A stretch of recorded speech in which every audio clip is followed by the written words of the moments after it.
Are you having a hard time figuring out what to get Dad for Father's Day? Shop now at sportshistorynetwork.com/row1 and save 15% off your order when you check out Row 1 Brand's Vintage Sports Pictorium Gallery. They have America's best sports art. With over 7,200 historic sports prints, you're assured to find something unique for Dad this Father's Day. If he's an NFL buff, check out the 1963 vintage NFL helmet poster. Shop now at sportshistorynetwork.com/row1.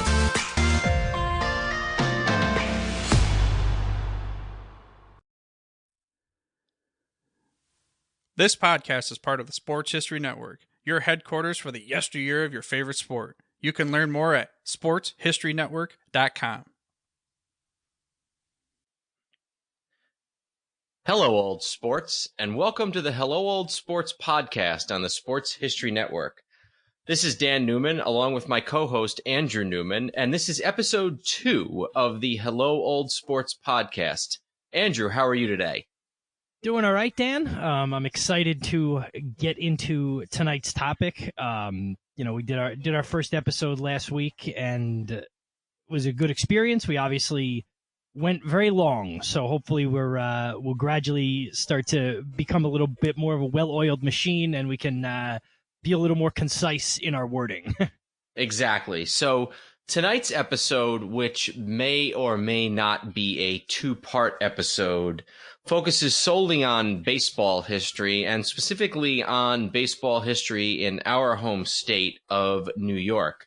What we're going to do tonight is we are going to select our all-time team of 30 players in New York Yankees history, consisting of 2 catchers, 2 first basemen, 2 second basemen, 2 shortstops, 2 third basemen, 6 outfielders, 8 starting pitchers, 4 relief pitchers, and then 2 extra offensive players that can come from any of the positions on the diamond.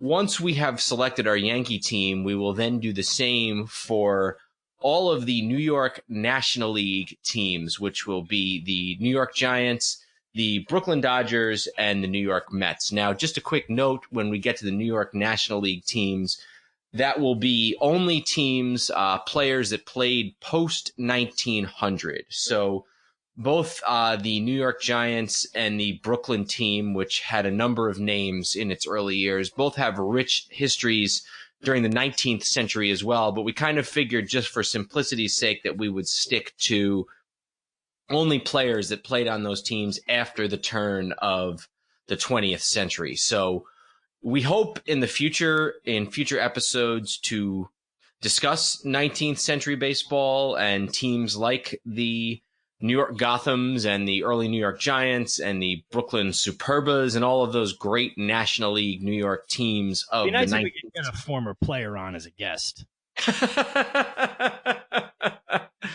Well, once we get the time machine going, hope maybe we can do that. Why don't I put you in charge of figuring that out?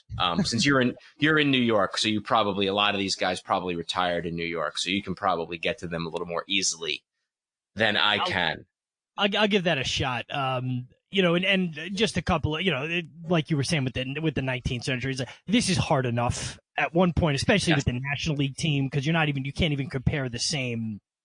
For the Yankees, you can go to all-time franchise records and kind of look up statistics and things. With the Mets and the Giants and the Dodgers, and then there's parts of the Giants and the Dodgers you have to throw out, because after they moved to California. This is hard enough. To then start opening things up to the 19th century is a little much. Like Dan said, my brother and I have both sort of, obviously shared a passion for sports history, but one of the things that we've always kind of been perturbed by is people, and it tends to be people of a certain age who, love to talk about the old days from when they were kids, but then if you try to ask them about something from before that, so they love to talk about the Yankees from the 70s or something, but then if you bring up something from the 30s or 40s, it's who cares about that? That was a million years ago. So we definitely like to embrace really going as far back as possible to the beginnings of baseball, but it's just not feasible to compare Darryl Strawberry to a guy who died in 1875. Just a couple other things to touch on. like my brother said, we're talking about the New York teams. So we're talking about their career with those teams. So when we talk about Reggie Jackson, for example, with the Yankees, we're talking about his Yankee career, his time on the Yankees. It doesn't matter what he did before that. It doesn't matter what he did after that.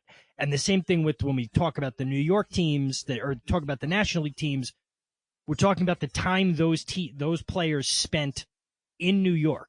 So for Willie Mays, we're talking about him from 1951 to 1957 when the Giants were in New York, and then the very end of his career when he was a Met. But we're not talking about when he was a San Francisco Giant. For the same reason at least on my team, we're not going to see Sandy Koufax on this list because he was a young, wild pitcher in Brooklyn for a couple of years and then became the best pitcher, arguably the most dominant pitcher in the history of baseball, but that was in California. So we're just considering when they played games, when they were, their home team, their team was based in New York. So that's sort of the ground rules, the specifications, right? Absolutely. And beyond that, we didn't really have any specific criteria. So we each put together our separate lists, but then we'll want to come to a consensus, and we may focus more on stats. We may focus more on sort of important moments, great players on teams that were not so good versus not quite as good players on teams that won a World Series or in some cases many World Series. So I think this is an exciting topic. More likely than not, this will be a 2-episode endeavor. We'll go through our all-time Yankee team, and given our propensity to delve into these discussions, chances are that we will go long enough just with the Yankees to have that be its own standalone episode, and then we'll pick up next time around with the New York National League team. A few notes before we get started. First of all, once we have selected both teams, I am going to plug them into a simulation game, which some of the audience may as well be familiar with, which is Out of the Park Baseball. It's a great historical baseball simulation game that I've played for many years. And we're going to plug each of those teams, those 30-man teams, into the game and put together a 7-game series to see who comes out on top. A few other acknowledgments. The idea for the 30-man team constructed as it is with the various positions and the allocations comes from a book that came out a couple years ago called Now Taking the Field by an author by the name of Tom Stone, who did this activity for each of the 30 teams in Major League Baseball. So 30 teams, 30 rosters of 30 players apiece. So thanks to Tom Stone and Now Taking the Field, baseball's all-time dream teams for all 30 franchises, for providing the inspiration for this episode. And we'll put the name of that author and book in the show notes. And then one other thing before we get started, I just wanted to go through and issue a couple corrections of things that I messed up in the last episode. We, in listening back through the episode and making edits and cuts, I noticed some things that I messed up, so I just wanted to run through a few of those real quick. I mentioned that Yogi Berra and Bill Russell were tied with the most championships by an American professional sports athlete.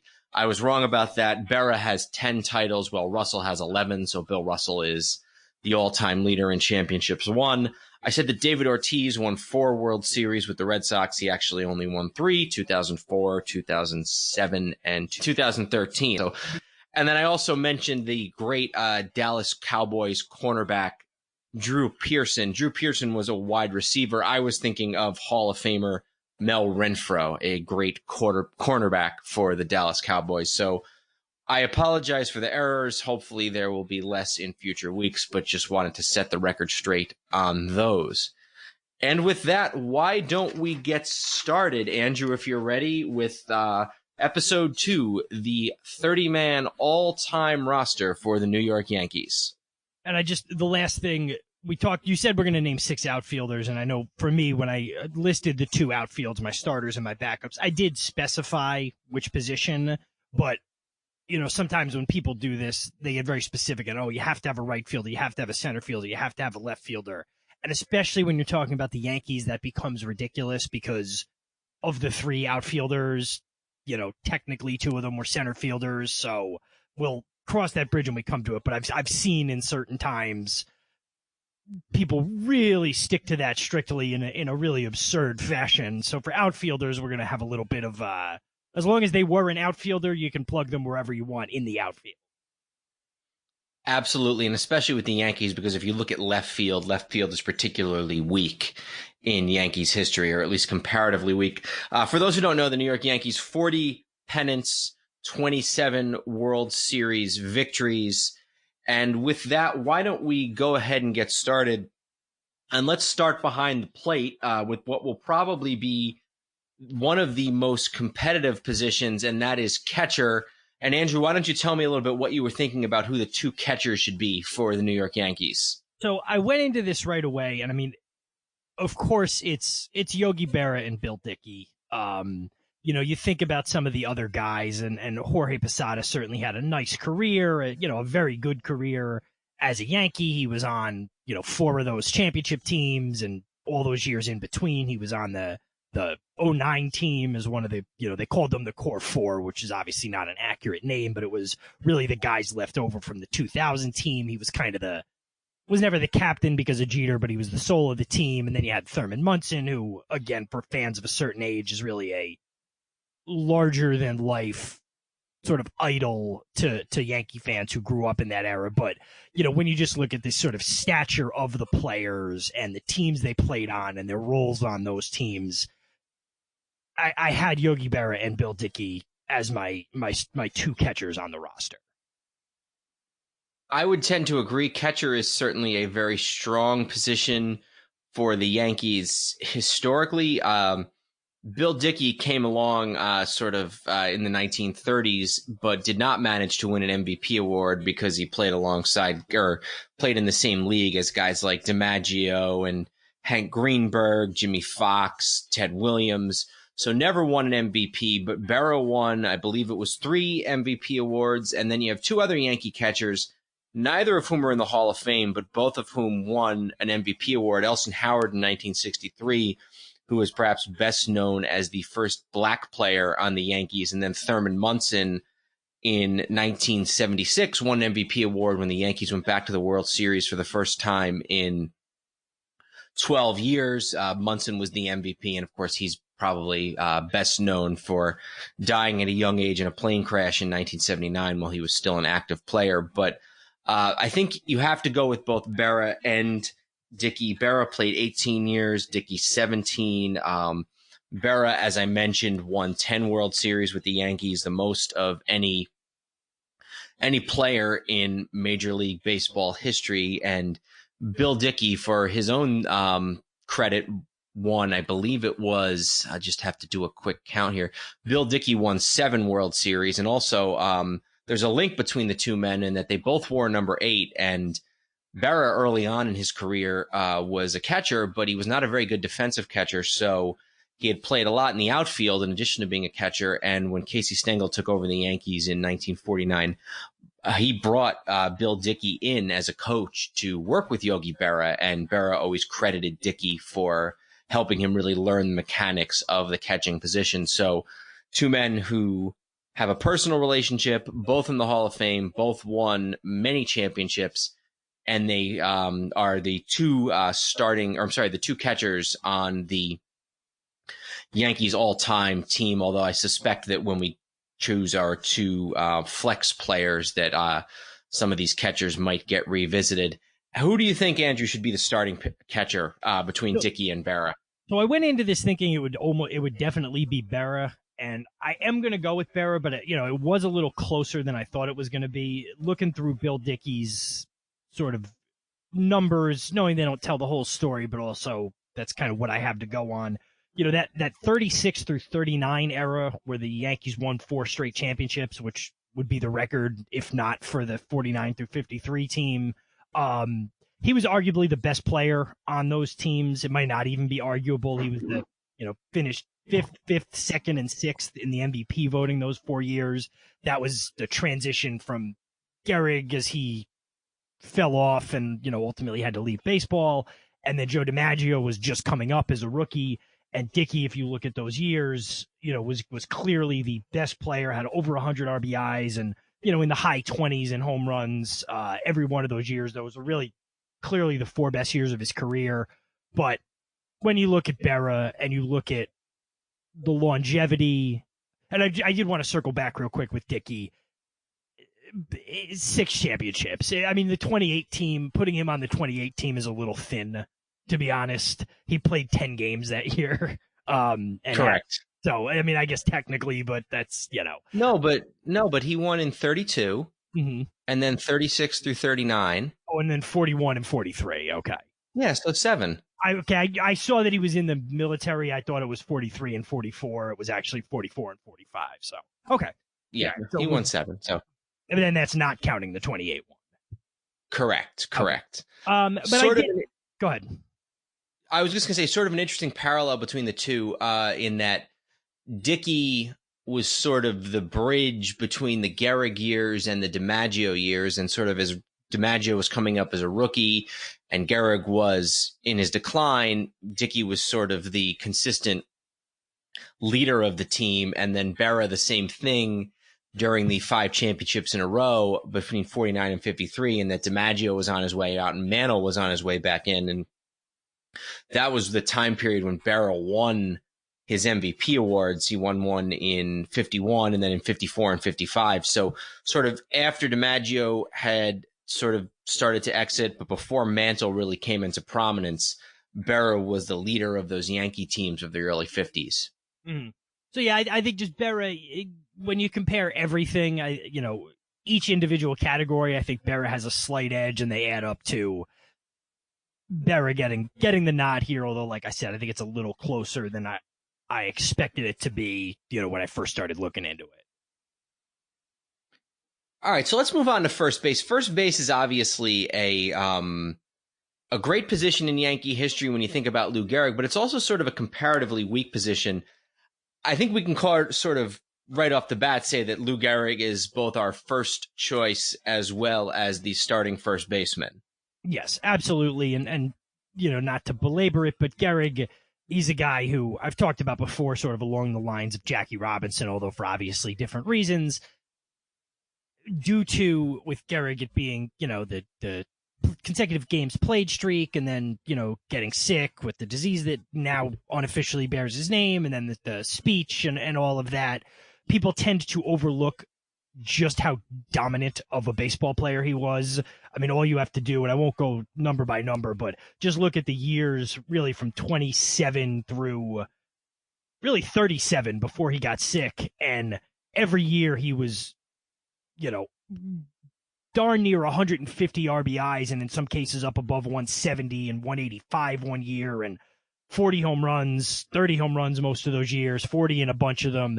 I mean, he was a dominant player from the late 20s until the late 30s. So there's really no question that it's Lou Gehrig. But just to, I just want to sort of throw in a nod for him as being even better than people, not sports historians, but anyone else sort of remembers, because all they do is they think about the luckiest man on the face of the earth and the streak, but really he was a all-time legendary player.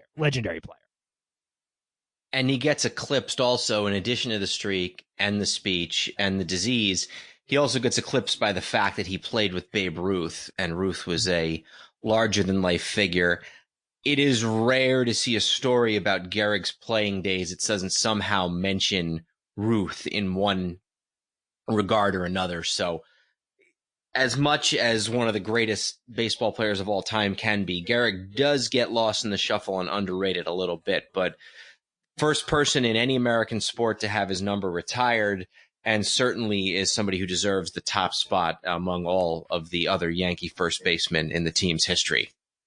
So for the backup first baseman or the second first baseman, I had Don Mattingly. I'll just give you my quick thought on that, and then you can elaborate and tell me if I'm wrong or not. Mattingly, from when he came up, really his first full year in '83 through the end of the '80s, he was a one of the best players in baseball in an era with the Yankees not being, I mean, they were good, but they weren't the dominant team that they were for most of the 20th century. But, all the way through '89, he was having 100-plus RBI seasons and playing, obviously, a very good first base and being the face of a Yankee team that was desperately in need of a face at that point. Batting averages well above 300 for most of the 80s, and then he hurt his back, and most of the rest of his career, 90 to 95, and he retired at 34 years old, was spent as a shell of himself to varying degrees. But I thought what he did in the 80s and being the face of the franchise was enough to justify having him here as the second first baseman. Yeah, it's hard to make an argument really for anybody else. People our age tend to think of Don Mattingly as the aging star of the 90s. And by the time the Yankees made the playoffs for the first time during Mattingly's career in 1995, he was a shell of his former self. His last several years in the majors, these were his home run totals, working backwards from 1995, 7, 6, 17, 14, 9, 5. So the Don Mattingly of the 90s it is easy for the Don Mattingly of the 90s to cloud out the Don Mattingly of the 80s. But you're talking about a guy in Mattingly, a guy who won an MVP award in 1985, led the league in RBIs that year, hit 324. The year before that, he batted 343, won the batting title, led the league in hits. A guy who won 5 gold gloves in the 80s and then another 4 gold gloves in the 90s. So 9 gold gloves. Like I said, an MVP award, all-star many times over. So I think sometimes Don Mattingly gets viewed with a bit of nostalgia by Yankee fans for what sort of an aging warrior he was. But in the 1980s, he was anything but an aging warrior. He was a superstar who probably would have been in the Hall of Fame if he'd been able to stay injury-free for just a couple of more years. So I think that when you look at the numbers, no other first baseman in Yankee history has won an MVP award. No other one has won a batting title. So Don Mattingly, I think, far and away the second best first baseman in New York Yankees history. All right, so if we go to second base now, I feel like this is probably one that is the most sort of wide open. We've been in agreement on catcher and first base so far. We had the same guys in the same order. Looking at a few of these other positions, especially in the starting lineup, I'd be surprised if there's much divergence. But second baseman feels like one that could go a bunch of ways. My two were Tony Lazzeri and Joe Gordon. Do you have different ones, or are those your two? I did not have Gordon. I had Tony Lazzeri. Now, I think we should say right off the bat, the two Yankee second basemen who are in the Hall of Fame are Tony Lazzeri and Joe Gordon. Neither played their entire career with the Yankees, but Lazzeri played almost his entire career with the Yankees, didn't go over to the National League until very late in his career. He was 34. He played 54 games in 1938 with the Cubs. And then in 1939, he played 27 games total with the Dodgers and Giants. So I'm comfortable calling that his whole career with the Yankees, to be honest with you. Absolutely. He had over 300 many years in a row, never really led the league in any categories. And in 1933, he made the All-Star team, which by the time the All-Star game sort of came around in 1933, he was in the tail end of his career, but had 117 RBIs in his rookie year. A really, really good player, and one who was elected to the Hall of Fame. I'm curious, he was inducted, he wasn't voted in until 1991 by the Veterans Committee. And then Joe Gordon, who the Yankees actually got rid of Lazzeri because they saw Joe Gordon coming up, Joe Gordon started with the team in 1938, the year Lazzeri was gone. Joe Gordon won an MVP as a Yankee in 1942. Now, it's worth noting two things. Number one, there were a lot of players who were already gone for World War II service by that time. And second of all, that 1942 American League MVP race is widely considered one of the biggest travesties in the history of MVP voting. Gordon had a nice little year for himself. He hit 322 and had over 100 RBIs, but Ted Williams that year had a much, much, much better year. And I'll just pull up Williams's stats from that year as well.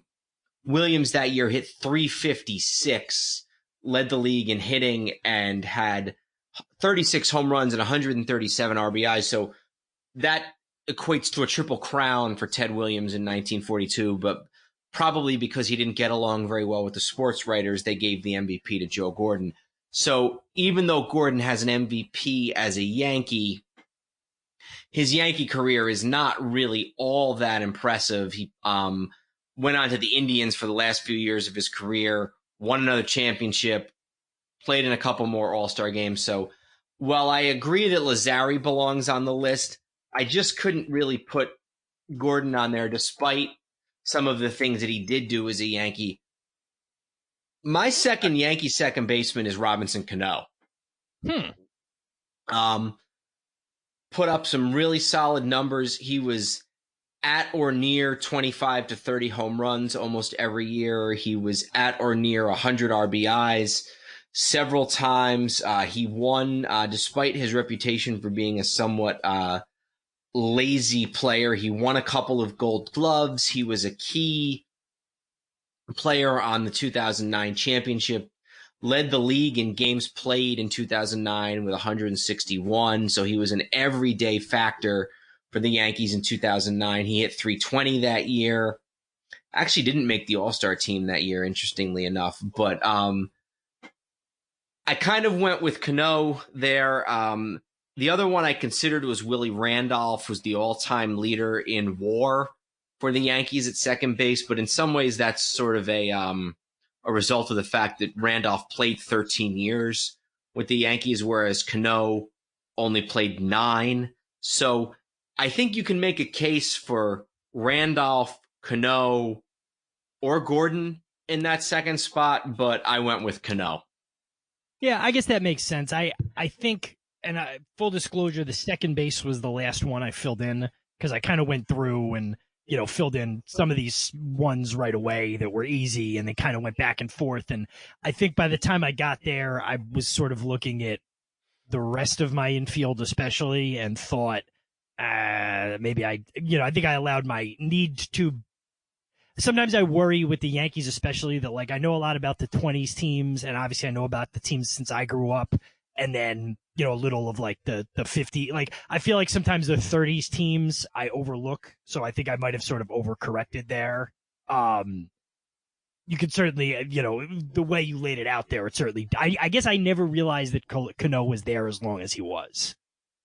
Yeah, I think because he came up so young and also because he left and is even he's still in the league to this day. So I think you kind of forget just how long he was with the team. So, all right. We'll go with Cano along with Lazzari. I think we want to make Lazzari the starter. Yeah, I think, because we both agreed on that, right? Absolutely. All right, let's look at third base. Who do you have as your starting third baseman? My starting third baseman is Alex Rodriguez. And Alex Rodriguez is the answer. Unless the argument is steroids, which, we hadn't really talked about factoring that in. Or just sort of, and look, I get even watching A-Rod as a player, as a fan of his, he could be infuriating even when he was playing well, and certainly he hung on for a very long time when he was kind of useless the last few years of his career. But he won a couple MVPs with the Yankees in 05 and 07. He was the reason they won the World Series in 2009. He was a dominant player in the playoffs. And just again, you look at some of the home runs and RBI numbers as a Yankee. His first year, which was considered by a lot of people to be like really disappointing, he had 36 and 106, 48 and 130, 35 and 121. His best season with the Yankees was 07, where he went 54 and 156. And then every other year after that for the next 4 was at least 30 home runs and 100 RBIs, in some cases a lot more RBIs. And then even coming back in 2015 after being suspended for a year and as a full-time DH, he hit 33 home runs and 86 RBIs. Absolutely. I think Yankee fans, A-Rod, as you said, he's not an easy guy to like. He said things, he still does say things that just make you scratch your head as to how he can be so dense. But won 2 MVPs with the Yankees. 2005, he won his first MVP. He had 48 home runs, 130 RBIs, and a batting average of 321. 2007, he had 156 RBIs, 54 home runs, and 314 batting average. I'm curious. I'm going to look up here real quick to see who won the batting title for the American League in 2007, because A-Rod, okay, Maglio Ordonez hit 354, so quite a ways away from A-Rod, but nonetheless, hit over 300 and led in the other 2 Triple Crown categories. The other thing that you alluded to, which I think is a really good point, despite the fact that he was known for not being a clutch performer in the postseason, and there were several years when he first got to the Yankees that was true, starting with that 2004 series against the Red Sox when they blew the 3-0 lead. But he had 455 in the ALDS in 2009. He hit 429 in the ALCS, and even in the World Series, his batting average dipped a bit for a 250 average, but he still had a home run. He still had, looks like, 6 RBIs. So the star of the last Yankee championship team, and somebody who would certainly be a Hall of Famer had it not been for the issues over PEDs. And I think the other thing that maybe hurts him sometimes is the rivalry with Jeter. Yankee fans love Jeter, but nonetheless, it is really, really difficult to make an argument for anybody besides A-Rod as the all-time Yankee third baseman. And we're going to underscore that right here. And that the only thing for a second I thought was, he did play DH a lot, but I looked and there were enough years where he was primarily the third baseman where I counted that. The way we're going to underscore that it has to be A-Rod is right now when we talk about who the backup is or who the second third baseman is. And then, I mean, not to diminish any of the guys we're going to talk about, but like, you can't with a straight face make a baseball argument for picking one of these guys against Alex Rodriguez. I would go with Greg Nettles as the backup third baseman. The only other one who maybe really would compete is Red Rolfe, who played 10 years with the team, but Nettles played most of his career with the Yankees, spent some time in the National League towards the end of his career, and then spent some time with the Twins and the Indians at the beginning of his career. But the bulk of Greg Nettles' career was with the Yankees. Couple of All-Star games, couple of Gold Gloves. He was sort of one of the consistent performers for the team throughout the time of the Bronx Zoo era. He was on the team in 76 when they made their first World Series, and then he was on the team in 81 when he made their last World Series of that era. Not a superstar with the bat, never really batted above about 260 or so.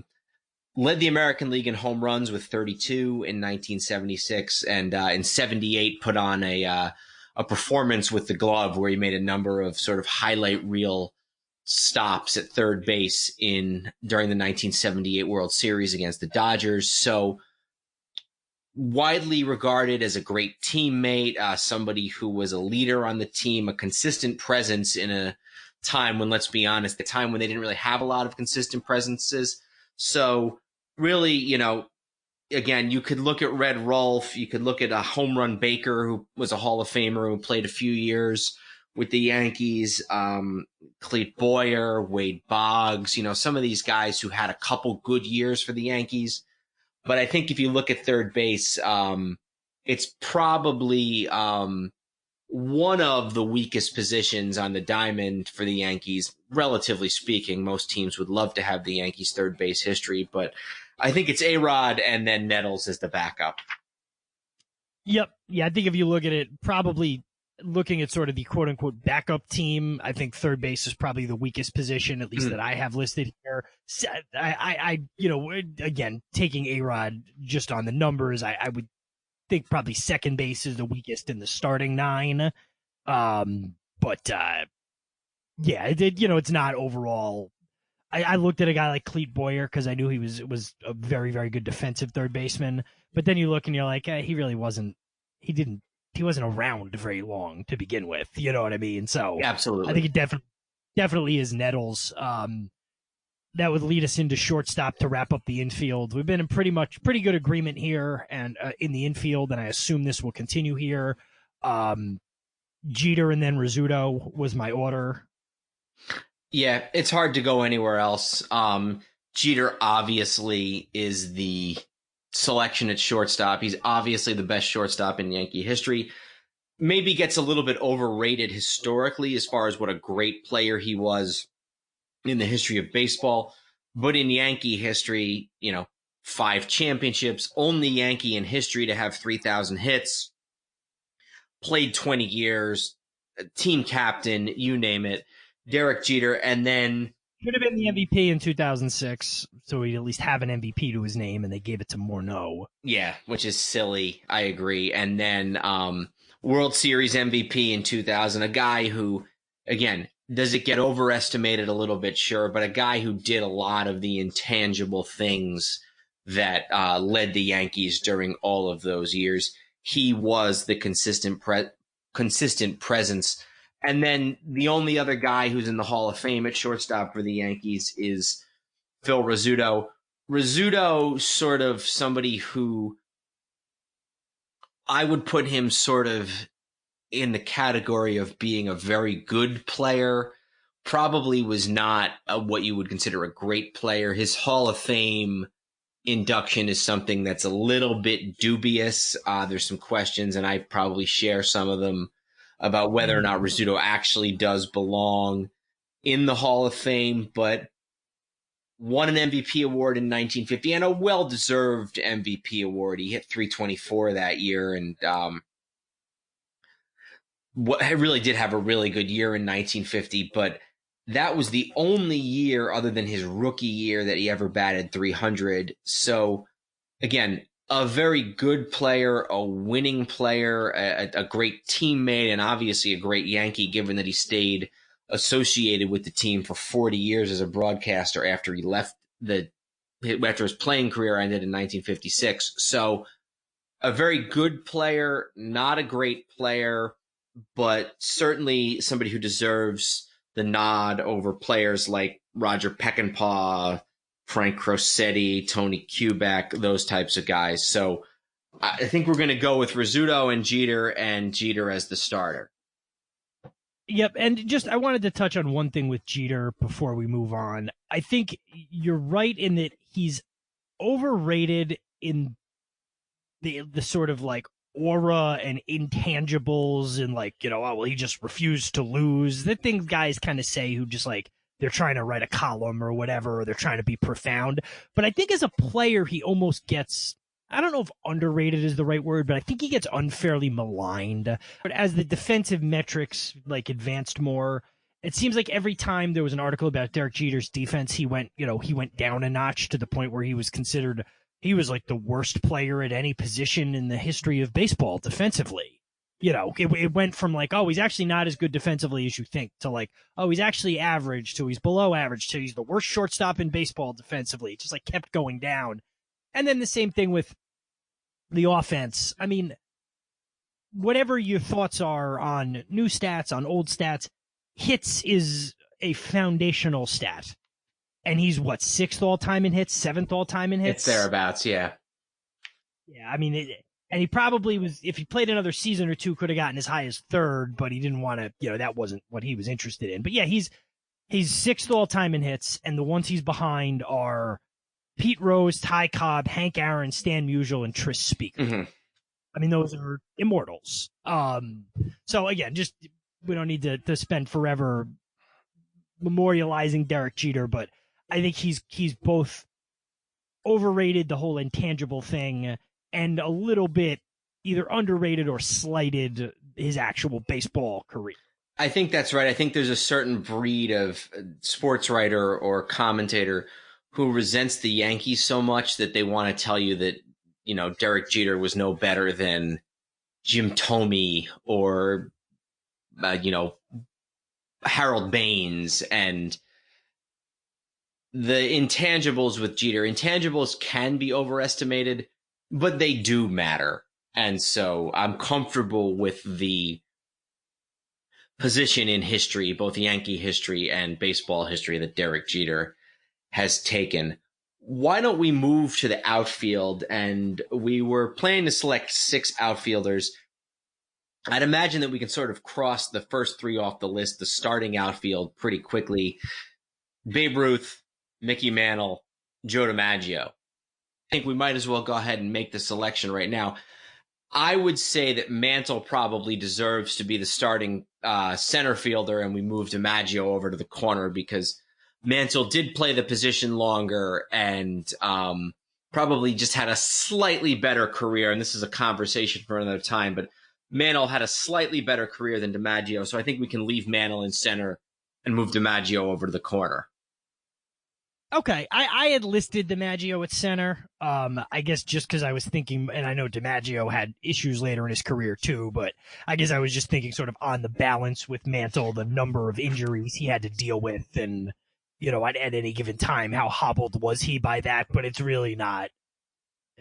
Tell you what, you know what, you give me those guys as my outfield, and we'll figure out a place to put all of them. You know what, though? I think you won me over because the more I think about it, DiMaggio played his whole career in center field. Mantle played first base the last few years of his career. And even in the early 60s, there were times when he was injured and they had to flip-flop him with Roger Maris. So, and Maris played center and Mantle played right field. So I am going to give in. I think you're right. I'm going to move DiMaggio to center and let's put Mantle on the corner. Now we have to choose 3 more outfielders. Why don't we each sort of list our 3 and then we can talk about it from there. I had Earl Combs, Bernie Williams, and Roger Maris.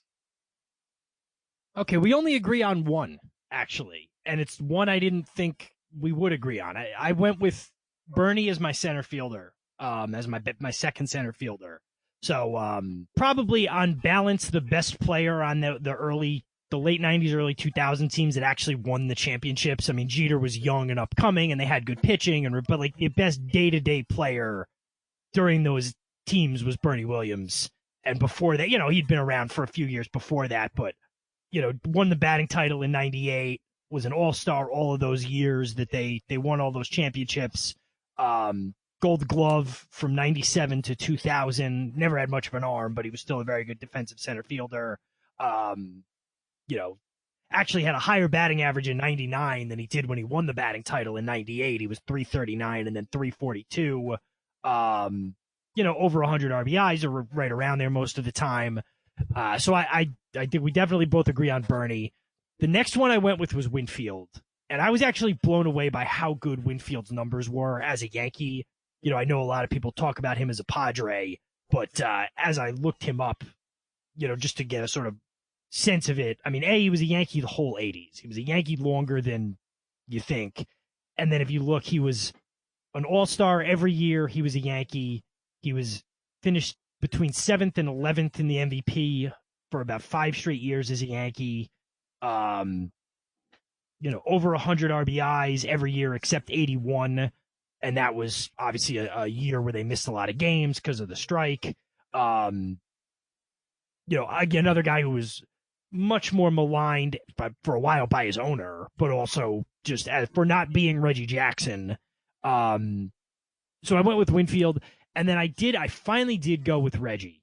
For a second, I was a little unsure of how long he had been there. He wasn't really there very long and that sort of thing. But Maris, really, I mean, how many good years did Roger Maris have as a Yankee? Back-to-back MVP awards. Let me pull up. I had Reggie's stats up here. Let me pull up Maris's as well. 1960, he won the MVP, 39 home runs, 112 RBIs, 581 slugging, led the league.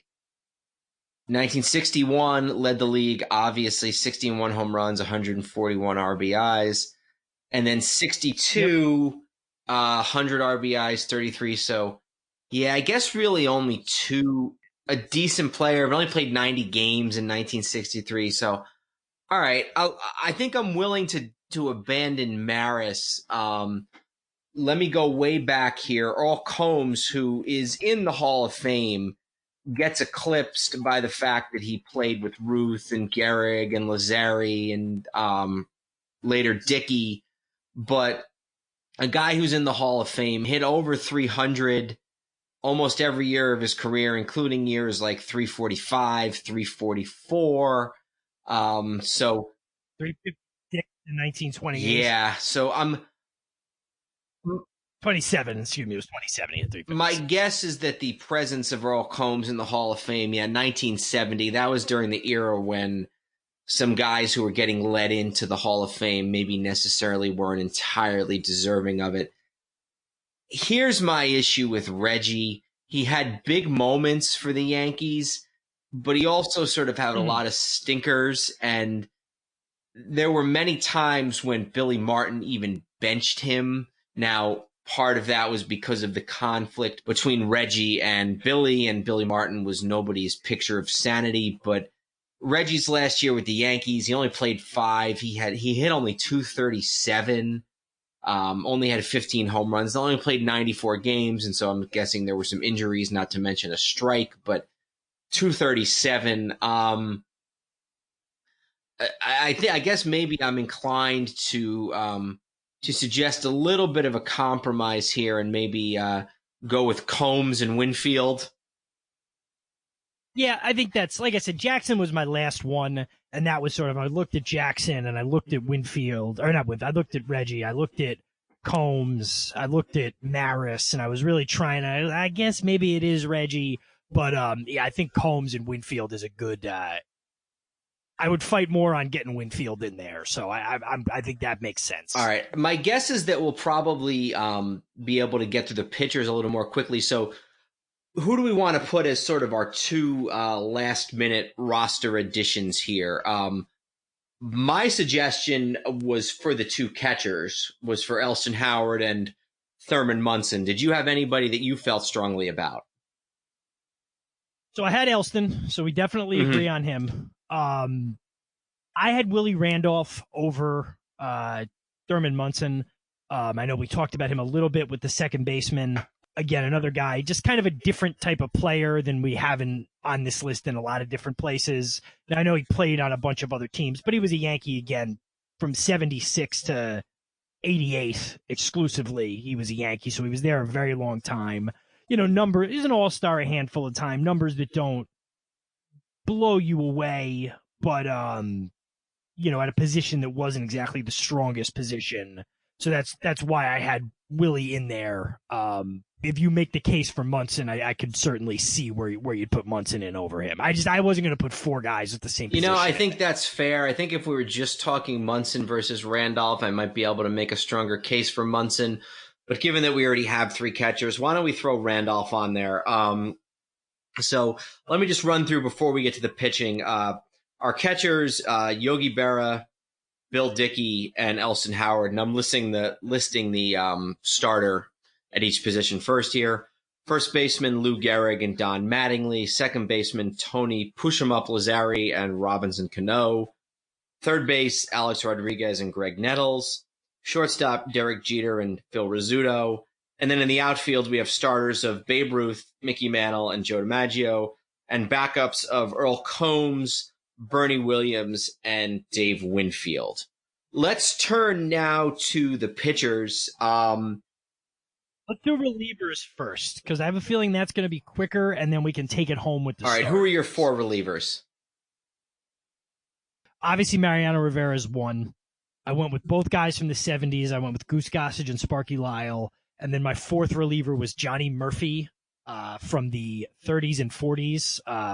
Again, the word closer didn't really exist back then, but if you look from 37 on, he finished between 25 and 30 games most of those years. They've sort of retroactively given him saves in the high teens, which again now wouldn't be much, but a very different era back then. So I went. We was an all-star actually a couple of times as a relief pitcher, which I have to imagine was pretty rare back then. So that was who I went with, was Johnny Murphy those were my 4, but sort of the one older one was Johnny Murphy from the primarily the 30s and early 40s. Yeah, I'm with you on the first three. Sparky Lyle, only Yankee relief pitcher ever to win a Cy Young Award in 1977. Right after the 1977 season, despite the fact that Sparky Lyle was the closer and had won the Cy Young Award, George Steinbrenner decided to trade for the future Hall of Famer Goose Gossage, and Lyle was demoted to a sort of a much more of a mop-up role, causing the great Greg Nettles line that Sparky went from Cy Young to Sayonara. I'm with you on Rivera, Gossage, and Lyle. I had gone with Aroldis Chapman as the fourth reliever because he's had some really good dominant years for the Yankees, but I think the more that I think about it, he hasn't actually spent as much time with the Yankees as 4 years, and then the beginning of 2016, which wasn't even the beginning because he was suspended. So, yeah, I guess I'm probably inclined to give you Murphy because he was probably, and his nickname, I believe, was he nicknamed Fireman? I mean, I know they all sort of were. Yes, he was nicknamed Fireman and also Grandma. Yeah, I saw he was nicknamed Grandma because of his habits. So I guess he was like, I guess he was not one of the partiers on the team.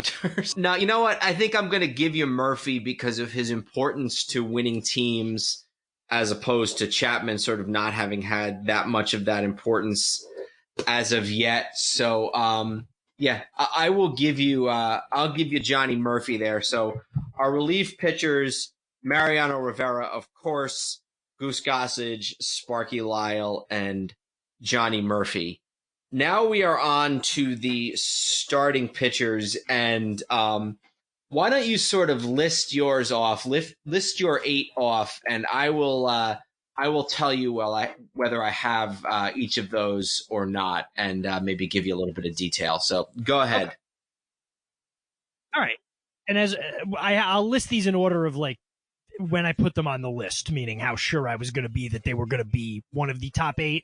And so meaning as we get lower, I'm a little less confident, and I'm sure you're going to have notes on that. So Whitey Ford, number Absolutely, the best pitcher in Yankees history, one of the biggest big game pitchers in the history of baseball.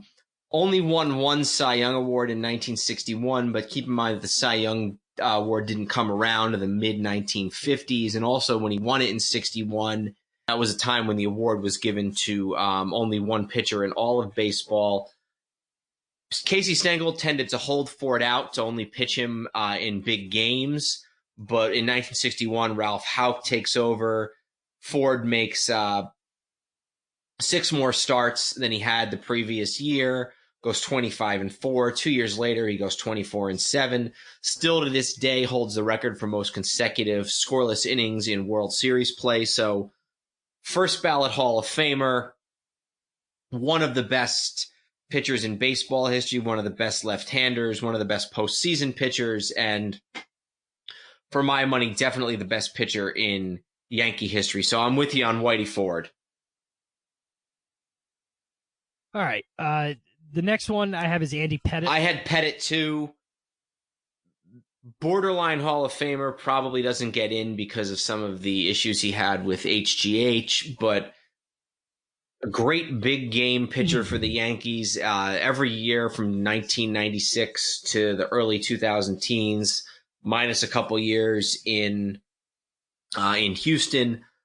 One of the few players that was a contributing player to all 5 Yankee championships from 96 to 09. Still should have won the Cy Young Award in 96 in the AL when he went 21-8, but for some reason they decided to give it to Pat Henkin. So absolutely meant a ton to the Yankees for a lot of years. So definitely Andy Pettitte on the list. All right. Absolutely. A guy who maybe you don't hear about as much in history, a name that's been lost to history a little bit, but played on the Yankees for a long time. Started his career with the Red Sox, finished it with the White Sox, but played a lot of good years for the Yankees in between. A great hitting pitcher, for what's that worth, was often used to pinch hit on his off days. many-time All-Star, many-time 20-game winner. So absolutely, I'm with you on Red Roughing. All right, Yep, next one I Lefty have is Gomez Lefty kind of goes Gomez. along with Roughing as the great pitchers of the Yankees of the 30s and 40s. Roughing probably a little bit better than Gomez was, but Gomez had some great seasons, 26-5 with an ERA of 2.33 to lead the league in both wins and ERA in 34. 3 years later, won 21 games and had the exact same ERA of 2.33 in 1937. So a pitcher on 6 championship teams, well known as one of the great jokesters of the Yankees during that time period. In fact, after he retired from baseball, he was applying for a job, and when they asked him, why did you leave your last position? He said, I couldn't get anybody out anymore. So, great Yankee, Hall of Famer, absolutely with you on Lefty Gomez. Those four would all be on the list. All right. Now we get into the next four, and like I said, there's kind of a confidence drop here for me, at least. Next, I went with Waite Hoyt. I also had Waite Hoyt, a Hall of Famer on the Murderers Row Yankees of the 20s. You don't often hear a lot about the Yankees of the 20s as far as their pitching is concerned, but Hoyt, a Hall of Famer, another one of those guys who got in later on the Veterans Committee, but a Hall of Famer nonetheless, played for a lot of years, was in baseball for 21 seasons, led the league in wins in 1927, which wasn't hard to win 22 games for the 1927 Yankees, but he did it nonetheless. Never an all-star, even though he played until the late 30s when there were all-star games. So, yeah, I agree with you that there's a drop-off here, but I definitely take Hoyt. So, and in Hoyt in 27, I know that it was hard not to win that many games, but he also had a sub-3 ERA in an era where ERAs were really starting to shoot up. So, clearly from the early part of the 20s, really the whole 20s, he was a very, very good pitcher, and then moved on in the 30s with Detroit, the A's, and then he just played for half the National League. But I did have Hoyt. Number 6, I went with Ron Guidry. And, I feel like Ron Guidry too often gets reduced to 1 year, to 1978, when he was amazing. What was 25-3, 1.74 ERA. They win the World Series. That crazy comeback meaning the last month and a half of the season. But, you look, he played his whole career with the Yankees, pitched until he was 37 years old in 1988. And, as late as 1985, when he was 34 years old, he went 22-6 with a 3.27 ERA. Really longevity here, stood the test of time. Won it, in 79, he finished third in the Cy Young voting. Couple of other years where he finished in the top 5 or 6. 85, he was second in Cy Young. Between the longevity and then the certain number of dominant seasons, and was on all the winning teams, and then for a while after that. So I definitely think that if he had played in an earlier era, Guidry would probably be in the Hall of Fame. There tend to be more Hall of Famers, believe it or not, from the sort of era from the 30s to the 50s, because a lot of those players from that era later got onto the Veterans Committee and made some more questionable selections. Guidry is probably a borderline Hall of Famer, and you're right that 78 is only 1 year, but how many pitchers can say that they had that dominant of a season?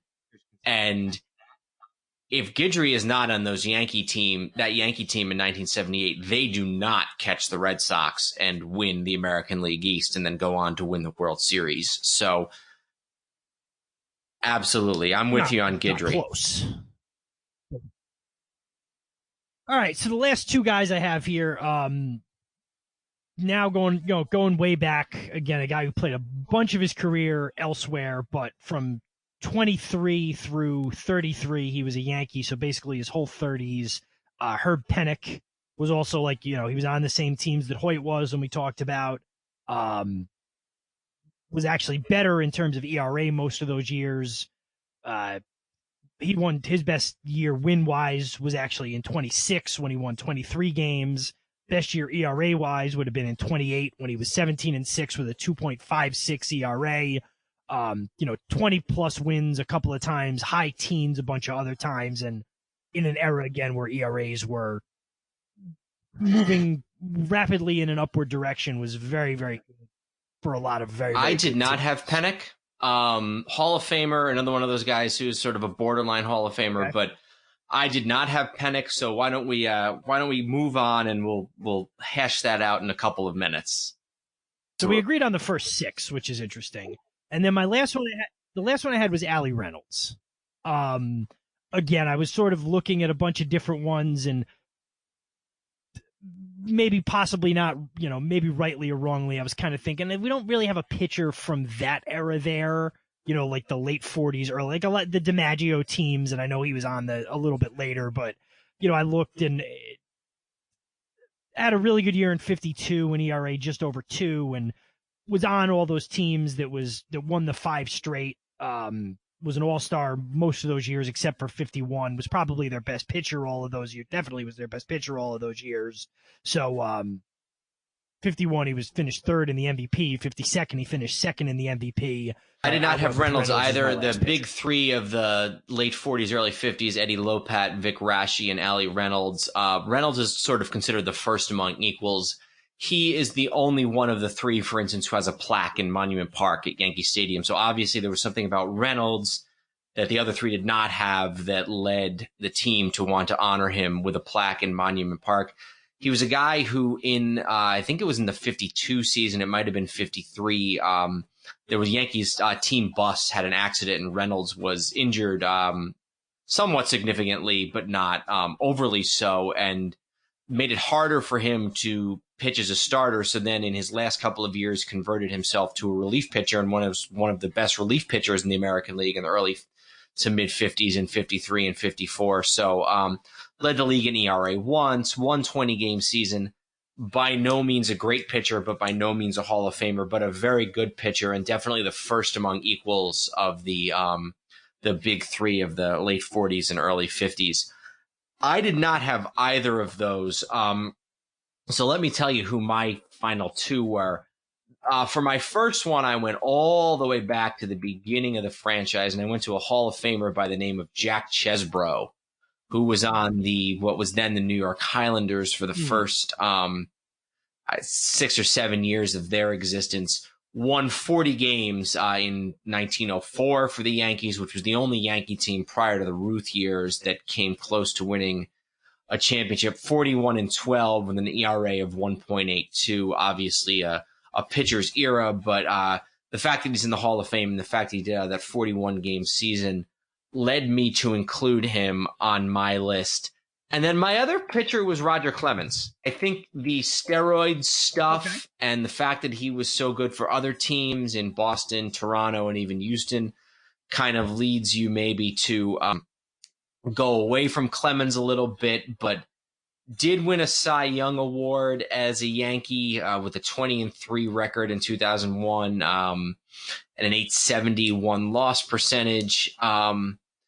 Not a great postseason pitcher, but the fact that he won the Cy Young and the fact that he did have some pretty good years as a Yankee led me to put Clemens on my list. I don't know where we want to go with this. I think just looking at his stats, I may have talked myself out of Clemens a little bit because he had the one good year, but other than that, never won more than 14. I guess in 03 he won 17 games for the Yankees, but ERA never under 3.5, much lower than what he had earlier in his career, and certainly had his struggles in the postseason. So of the 4, I think with your permission, I think we can cross Clemens off the list. I like your idea of Allie Reynolds. I think that his importance to those teams of the late 40s and early 50s probably makes him worth including.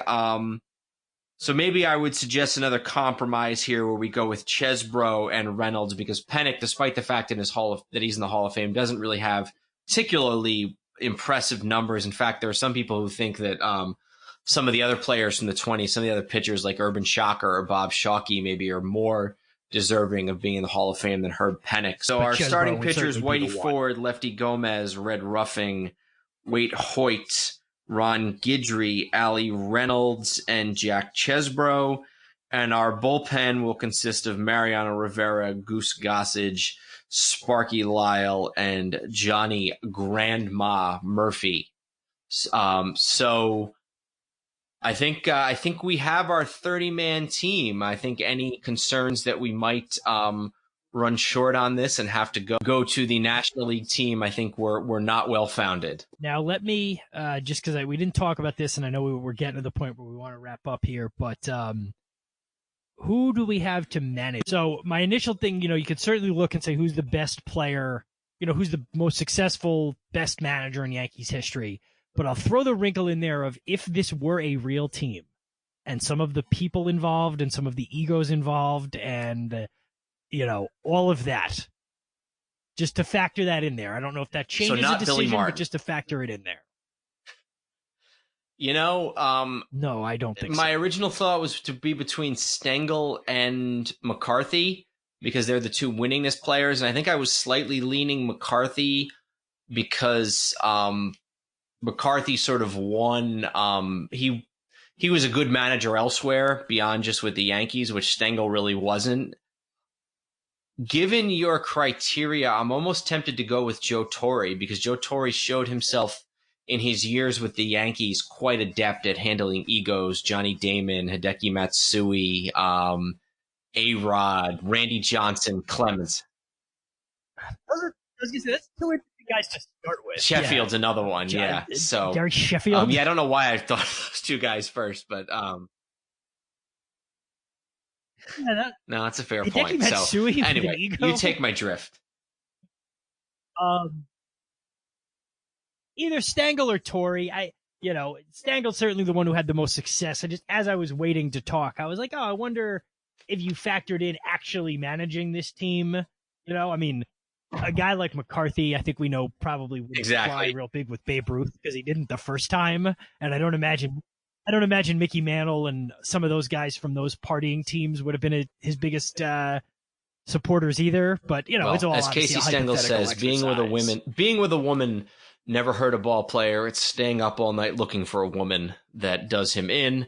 And he also said, you can't drink in the hotel bar because that's where I drink. So either Torrey or Stengel are probably our selections there. So a good episode. We will see you all next time around for the New York National League all-time 30-man all-star team. Again, thanks to Tom Stone for his Now Taking the Field, baseball's all-time greatest teams for all 30 franchises. And thank you very much. We look forward to hearing from you next time. I'm Dan Newman. And I'm Andrew Newman. Goodbye, old sports. This podcast is part of the Sports History Network, your headquarters for the yesteryear of your favorite sport. You can learn more at sportshistorynetwork.com. We here at the Sports History Network proudly partner with 26 podcasts, all revolving around the history of sports. But did you know that many of our hosts were sports history authors way before they started their shows? It's true. We've got Joe Ziemba, host of When Football Was Football, Joe Zagurski, host of Pro Football in the 1970s, Mark Morthier, host of Yesterday Sports, Tommy Phillips, host of Lombardi Memories, and Scott Adamson, co-host of From the 55-Yard Line. All these authors have many books for you to choose from. To check them out, go to our website at sportshistorynetwork.com/sportshistorybooks. Pick up your copy today. Soundtrack provided by Kevin MacLeod of filmmusic.io.